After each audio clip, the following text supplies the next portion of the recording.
Hello and welcome back to the Stretford Paddock Podcast, joined, as always, co-anchor Abdul, where Manchester United are off the back of dropping points against the second worst Premier League team in history, a team that has conceded 75 goals this year, a team whose top scorer has amassed a grand total of 4 league goals. I'm sure the joint top scorer was a centre-half at one point as well. I wouldn't put it past them. Yeah. I mean, I don't even know where to begin with Sunday. Yeah, I made this point over at Full-Time Devils on here as well, I think on the last podcast, when I was talking about how when we concede a goal, our heads just seem to go. And I think that's exactly what happened. And I couldn't put it past us dropping points against Huddersfield. No. Honestly, I wouldn't have been surprised. Like I was like confident today on a preview, and I was like, yeah, we'll win 3-0 or whatever. But as soon as we concede, our heads just seem to go, and we just don't want it enough. We're so hesitant on the ball. Like you look at Luke Shaw, he's just not confident going forward. He just seems to be doing the same cross in that game, even after we concede. Doesn't try anything different. No creativity from him. Then he makes the mistake for the goal as well. Defensively, he was shocking. And that's someone who's, in with a big chance to win Player of the Season. Exactly. I think that all changes now. It's probably going to go to Lindelöf, and that's another point to make. Like, how are we even going to give a Player of the Season? Like, Lindelöf's the only one that even has half a shout. It's a matter of who's been the least shit out of everyone at this stage. It like that. Who's not been good is the least shit. Honestly, look, watching that game, even at 1-0, I said at half time when we were watching it here that we just didn't look comfortable at the back. Yeah. Just look at some of the videos that have gone viral of Phil Jones, who apparently according to the stats people online, had a 90% pass accuracy. Don't know where they're getting their stats. That's just fake news. Luke Shaw had the lowest passing accuracy out of our back four as well. Oh my God. Left back, considering the amount of time that Ashley Young's in that back four, how have you managed to come up with that? I don't know. It was just shambolic, and going forward as well. Even when Chong came on, he didn't to look be fair, that great. It's hard to put the blame on him. Obviously, he's a young lad, been thrown in. But so weird. Like as soon as we conceded, like Pogba, he hit the bar again, which unfortunate. I thought Pogba actually had a good game. Yeah, he didn't have the worst. Hit the bar again, but when we conceded, he went back to the Pogba against Chelsea, where he just didn't want to take a risk and get into the box. He stopped giving a crap basically, and it's not just him. Everyone else around him. Marcus Rashford, a poor miss, should be doing better. When we didn't put those chances away in the first half, you're like, oh, this could really bite us in the arse, and deservedly so. We lost. It was poor. It was poor from our half. Of course, if you miss chances, I remember looking at Liverpool against Huddersfield away actually this season, where Huddersfield actually threatened them. This one they weren't as crap. Yeah. But they threatened them a couple of times, but they put their chances away, and that's what the best teams do. And we had many chances in that game. We didn't put them away, and we got what we deserved in the end, and that's Europa League football. Do we even deserve to? Like, even if we got Champions League, obviously I wouldn't complain, but it just feels tainted. We just don't deserve to be in the Champions League this year, and that's just a fact. We were chatting before this that the players are going to get a 25% wage cut because they're not getting in the Champions League. I say cut more wages, to be honest. It's absolutely shocking, the fact that some of the money some of those players are earning. If you look at what Gary Neville said on the weekend, I think you mentioned it yesterday as well. He was speaking about how he's not got that connection with the players anymore. Like, he doesn't care about United. It's that weird feeling that we all have. And I had that feeling after Huddersfield. Never in my life as a United fan I've just gone, I genuinely don't care if we sell everyone. Like, I genuinely don't care anymore, because the club's not being run properly. The players on the pitch don't give a crap. Where do you see us improve from here? There's loads to be done, and it just seems that Ed Woodward and the Glazers, again, until it hurts their pockets, nothing's going to happen. And we're just going to keep going into the cycle, and it's a really dark time for United, and we're going to end up losing the likes of Herrera, Pogba in the summer, which is frustrating, but I just don't care anymore, because what's the point of keeping some of those players? I do feel sorry for, because Herrera had to prove his point to 3 different managers. He never got a deserved run of games in the side, even when he was clearly one of our best players. And then he never nailed down his contract last season. He has every right to leave. Yeah, exactly. He's the guy that has every single right to leave. And he's gone through the same thing. Contract at Paris, but I just don't care anymore, because if you keep Herrera around, we're still going to make the wrong decisions in the summer. Yeah. So it doesn't matter to me anymore. I just feel so deflated as a United fan. Never felt like this. And every season, Ander Herrera's gone through something like that as well. But I mean, I can't speak for every United fan, but I watched that Huddersfield game on Sunday. And going into, no matter how bad we've played in the last few years, I've always felt, right, if we recruit in the summer, maybe, just maybe, if things... This is the first time where I can say... We might finish 8th. Well, like, I literally wouldn't. I don't care who we sign. I don't think we will come... I just can't see it. We're just not going to win the league next year. Gary Neville hit the nail on the head. We might have a mix-up for it. No, I mean, it's the case now. Gary Neville said it could be a 12 to 18 month building process. Look at the teams behind us. Yeah. So you've got Everton, Wolves. You've got Leicester and Wolves. Let's break that down. So you've got Leicester, who play brilliant football under Brendan Rodgers. They play almost like a City, where they've got 2-8s who press high, which is what your number 8s should be doing, which United's number 8s don't do. Press high, have the intensity. They've got Ndidi, who's a better DM. Probably the best in the league, I'd say. Best in the league this season. I think Fernandinho, between him and Fernandinho, but Ndidi is absolutely brilliant at recovering the ball, finding the creative players, driving the ball forward. No one does that in our team. Only Pogba maybe gets in that Leicester midfield. Then again, James Maddison, he's brilliant. Top chance creator in the league this season. So you look at on the forward line, Jamie Vardy, he's more reliable than anyone we currently have in our team. Premier League Player of the Month, just got nominated named Premier League Player of the Month. You know, I think he scored 10 goals under Brendan Rodgers or 9 goals in all 8 games. Yeah, insane. So he's shown that when you play to his strengths. So when you look at that Leicester team and how they've transformed, they look much better than us. They will catch up. Yeah. Everton, they still have their problems here and there, but their quality has started to show with the likes of Bernard and Richarlison.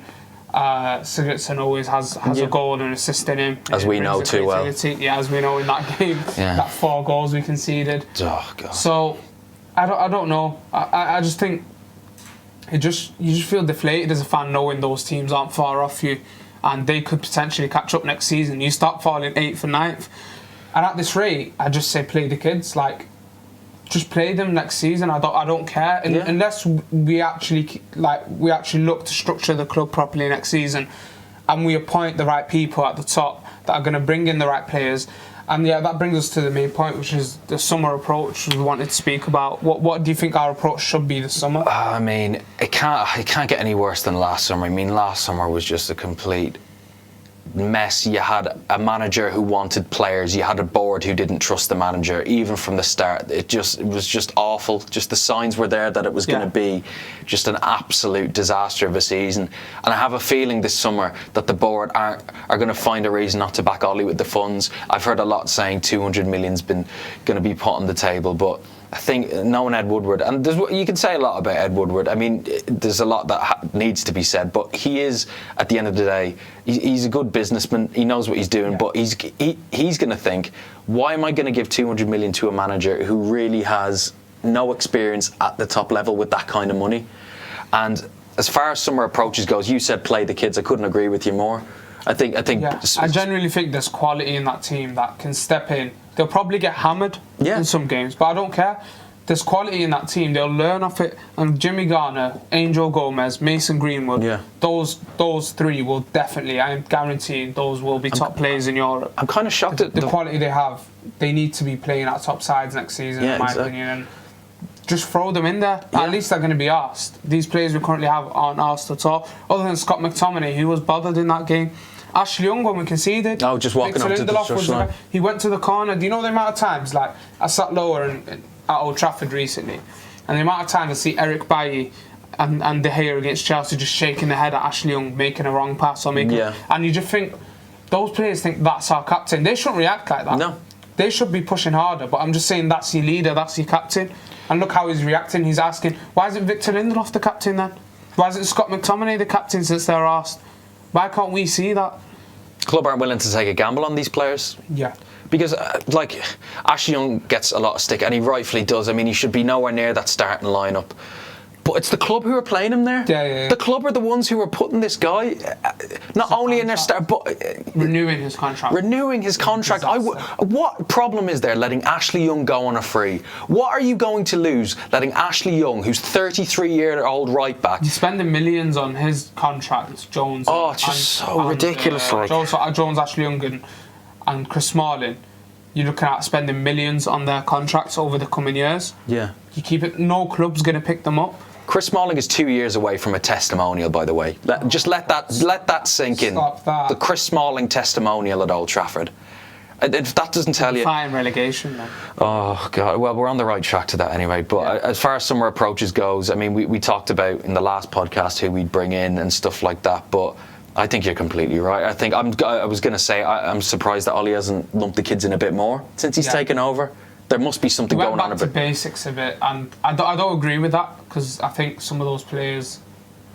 I think the worry with Ollie was, towards the end of the season, you're like, I need to try and get top 4. Yeah. Do I want to be risking that now? Yeah. Putting the players under pressure now, and next season I can bring them in at the right time. So I do understand what he's doing. Fair. The worry for me is the way Ollie approached the game, and that's what gives me confidence with what Ollie can actually give us next season tactically. Is when he first come in and he was playing the intensity and winning the ball back in the pressing midfield and keeping the ball. Instantly, the average of keeping the ball, I think first 4 games 62%. Later on, recently, I think it went down to like 48. Yeah. Instantly, you see that change on the pitch, because the best teams, you have your high intensity and you keep the ball. Even if you look at Liverpool, Milner, Henderson, they're not the best players. We've got better players in our team, but they work their socks off, win the ball back, and play. And that's what even Barca do. Busquets, Rakitic, Vidal. A couple of those players are falling off at Barca, but to be the best team in Europe, they still press high, still win the ball back. And that's what we don't do. That's why we're so far off City and Liverpool. We're not doing that. And I think the fitness levels are just nowhere near. We were talking about Danny Higginbottom speaking about it on TalkSport, and I fully agree with him. I've been speaking about it loads recently. And I just think we're just so far off that. Our fitness levels are low. We got used to José Mourinho having us as a counter-attacking side where... Soak up the pressure and just hit them on the pressure and keep your energy, conserve it, and then hit them on the counter. And I think that's the wrong approach right now. The best teams in Europe press high, win the ball back, keep the ball and score goals. Yeah.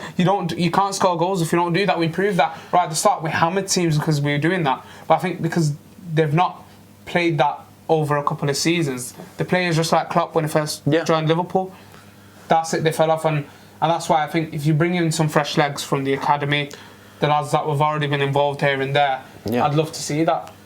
Transfers wise though, obviously speaking about just playing the kids, there will be transfers. You'd expect there to be obviously. Transfers. One to speak about is Dybala. We've been linked to him a lot. What's your view on that?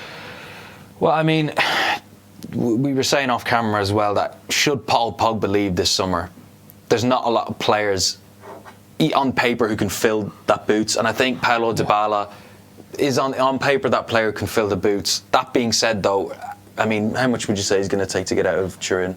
I think luckily with the situation that Dybala has had now, you can pounce on him, probably get him under 100 million. Yeah. And you know what, if you look at the 2 seasons ago where he was a top scorer, top assister, I think, what he did against Barca, what he did against Barcelona in that Champions League quarter-final was brilliant. And I think what he gives you as well is someone who can play in the 10, someone who can play a second striker, someone who can play a striker.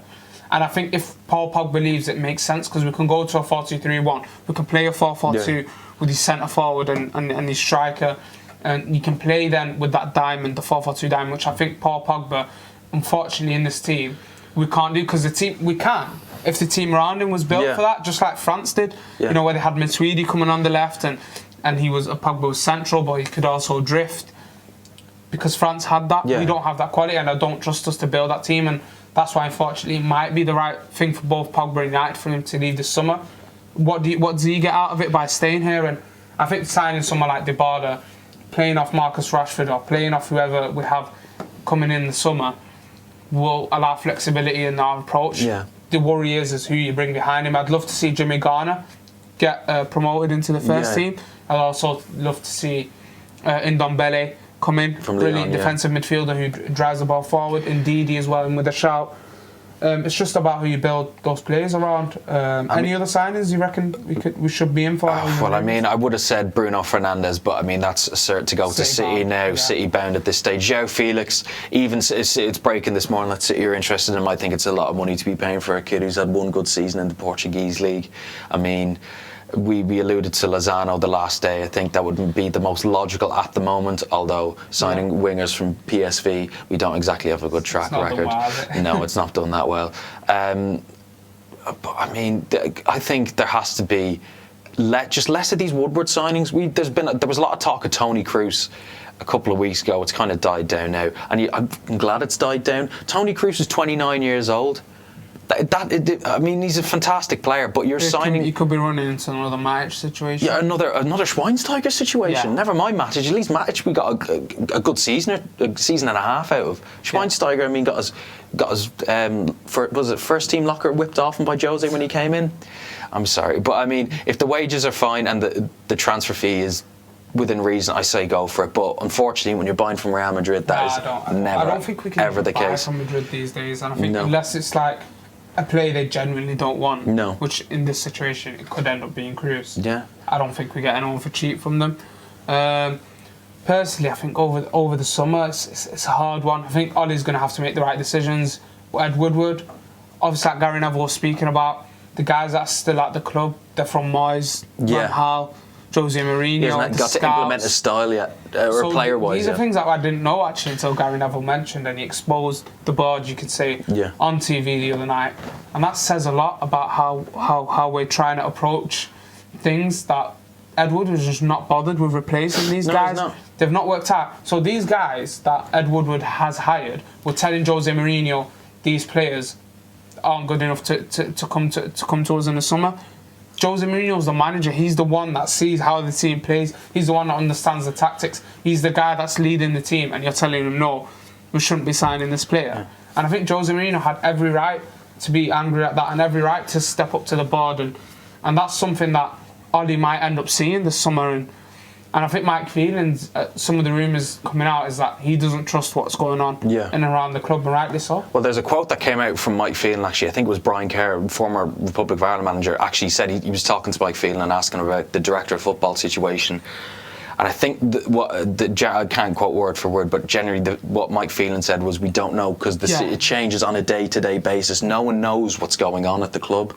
No one really knows what's happening. And I think that as time has gone on this season, people have realised that, fair enough, he was not a good influence on the dressing room, but just the absolute miracles Jose Mourinho worked with that team. How in God's name did we finish second last year with this team? I mean, even though we were that far apart. Yeah, we were that far off, but even to I still don't know how we finished. I have no idea. Because the quality in that team, the energy is so low. Everything about it is the complete opposite of a top European side, and how we've ended up finishing second in the Premier League. How did we get to the quarterfinals of the Champions League? Oh, last 16. Oh, sorry, Sevilla. Oh, yeah, true. Well, then again, that's where like the doubts over Jose Mourinho did come, and rightly so. I think he rightly got sacked. The issue was in the summer, like, you wanted Perisic, give him Perisic.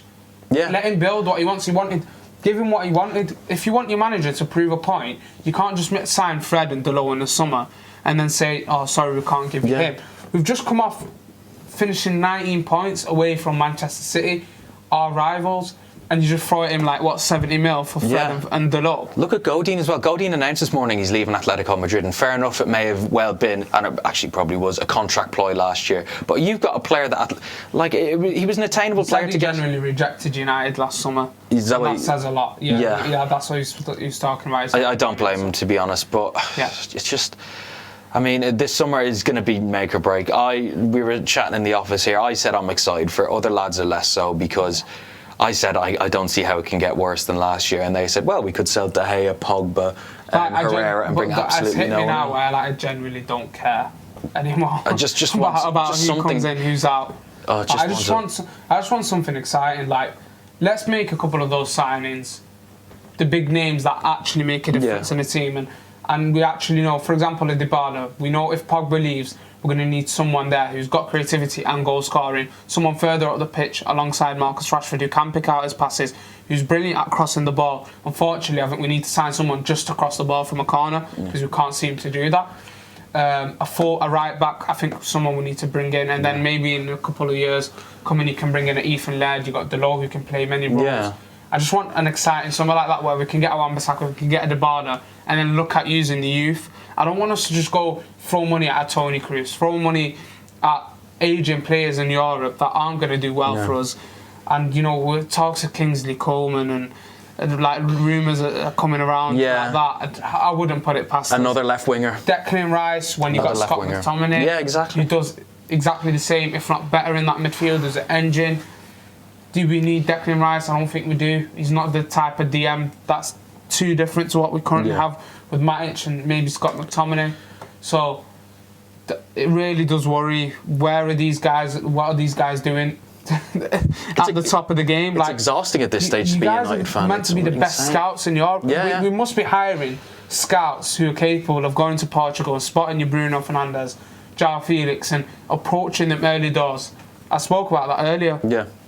Why aren't we approaching these teams early doors, mid-season, just like Bayern Munich did, and speaking to them about signing these players? Indeed, he should have been signed 2-3 months ago. Yeah, get a pre-contract. We didn't. Get it signed. Exactly. Why aren't we doing that? That shows that we've got no structure and we've got no planning ahead, and that does concern me, to be honest. That we've reached the end of the season. We signed Oli a couple of months ago as a full-time appointment, and we still haven't locked down any sort of transfer, and that does concern me personally. I mean, I don't know. But Sunday, last game of the season though, it's on with the ends in sight. Cardiff, how in God's name do we approach that? It's sunny at Old Trafford. These lot do a lap of honour. Yeah. But you know what? I think the fans are just sick of it now. No, I get the vibe. The fact they're just not bothered. That draw against Huddersfield just sums up this team. Yeah. I just don't feel a connection with them. No one was surprised though. That's the thing. No one was even that shocked. We're not surprised. I mean, you were saying off camera as well, just sling the youth in for Sunday. You have to just throw them all in. That's one thing that I can definitely criticise Ollie with if he doesn't play them on Sunday. Yeah. Now, I gave him his reasons why he could have possibly dropped them. Who do you bring in on Sunday? Oh, you got to play Greenwood. Apparently he had a few, Mason Greenwood apparently had a few niggles. That's what Ollie said in the press conference. That's why he hadn't introduced him sooner. But if you're going to bin Martial for the last game of the season because of his attitude, you've got to just play this lad. And we were saying Ethan Laird as well. Throw him in. Throw him at full back if he's available. James Garner, Dylan Levitt. Even if they're not getting 90 minutes, just let them get that 45 minutes under their belt. Get the feel of the Premier League. Of the Premier League, like we've nothing to lose. We have nothing to play for. The season has been an absolute shit show. To be in a team over any of them lot that was. Oh God, some of those players just don't deserve to wear the shirt again, and that's just as simple as I can put it. And to be honest, I'm hearing the right things from Ollie though after the game. As bad as it's been, he's instilled a bit of confidence in me in the way he's approached just the shit show. The fact that he's saying some of these players won't be anywhere near the team, and he's speaking about those. That's what we want to hear. Says a lot. We've reached that point. That's what we want to hear. I think he's sick of these. I think he's just sick of what's happening around him. I think he does love Paul Pogba, and I think he wants to build his team around him. I just don't think Paul Pogba's going to hang around this summer. No. But approaching this game, personally, I'd throw in possibly Sergio Romero actually over De Gea. Yeah. And I know De Gea didn't actually make a mistake against Huddersfield and made one or two good saves actually kept us in the game. But I just think, is he staying next season? I hope so. I know he's at a poor enough again, form, we don't even know what's happening with his contract. Is it worth just throwing in Sergio Romero, give him game time? Yeah. If he's still injured, if he's not, whatever. Lee Grant. Lee Grant. Throw Lee Grant for the absolute banter. It's one of them last end of the game seasons ones where like it doesn't matter. Yeah, just give him a run. I'd probably go, one of them two, and then into centre half, I'd probably go Victor Lindelöf. Yeah. Keep him in there. It would have been absolutely class had we just recalled Axel Tuanzebe quick. Well, that's just don't play anyone else. Yeah. I don't think there's anyone in the 23s that can really step in there at centre half. So I'd probably actually stick with Phil Jones at left back. Unfortunately, at centre half. Or a centre back. Sorry, at centre half. So I'd probably go Lindelof Jones. At left back, that was a disaster for me. I think you do have to drop him after that. He's been consistent throughout the whole season. Who do you play? What are your options? I don't know. That's the issue. You'd have to keep Shaw again. That's like the centre half option. Because I want Ethan Laird's too young to come up. I think he might even be injured, so I don't know. He's had a couple of injuries throughout the season. At right back, the low 100. Oh yeah, Ashley. You've got to start Ashley Young. No chance keeping him that side, and we've been saying this every week, and he stays in this side. In midfield, it's probably going to be Herrera's last game. I hope so. Absolutely love him. Or right back, actually, Antonio Valencia, swan song, final game. It wouldn't be a bad shout, to be honest. That's actually a good shout. I mean, he's been a good servant to the club. It hasn't worked out for him. Anything other than Ashley. Yeah, I mean, at least Antonio Valencia can say he wasn't part of the squad this season, so it's not his fault. He can go out on a high. So I'd probably, Antonio Valencia is a good shout. Give him a send off. Yeah, because we're sort of like not bothered. And he deserves it as well. Season. Probably midfield go Herrera, gutted about. McTominay. Absolutely gutted about. Herrera, McTominay, Paul Pogba. Yeah. And at the tip, I'd go Angel Gomez. You're going Angel Gomez, yeah? In the 10. Mason Greenwood. Sanchez is injured. Tony and Jesse might still be injured. Marcus Rashford probably goes in. Yeah. Lukaku's probably injured. So yeah, Marcus Rashford, Mason Greenwood's your front two. Gomez at the tip. Bring Jimmy Garner on. Give him a bit of minutes as well. Maybe even start him ahead of one of those guys in midfield. Yeah, that's sort of what I'd go with. What would you change anything from that going in? Not much, to be honest. Like you said, we've limited options at the moment. What I'm most interested in is just how many of those 11 players will never see in a United jersey again. How ruthless is Ollie going to be over the summer? We could genuinely see the whole team. We could literally see 7 or 8, couldn't we? The guy that I just can't see leaving, like in that 11, is Marcus Rashford. Yeah. I don't want to see him leave, of course, and I can't see him just leave. He's a United fan. He wants to be around a successful United team. Like, I genuinely see the rest of that team. Like, I wouldn't be surprised, even if Luke Shaw goes. Yeah, I wouldn't be shocked at this stage. They get opportunity elsewhere. Like, it doesn't shock me anymore, and I think the way Ollie speaks about these players, we might not see any of these guys next season, bar 1 or 2 in that team, and I'm happy with that. No, I'm happy about it as well. That's all from us today. If you like the video, be sure to like, share and subscribe, and drop recommendations for next week's podcast in the comments below. So, catch you guys soon. See you then.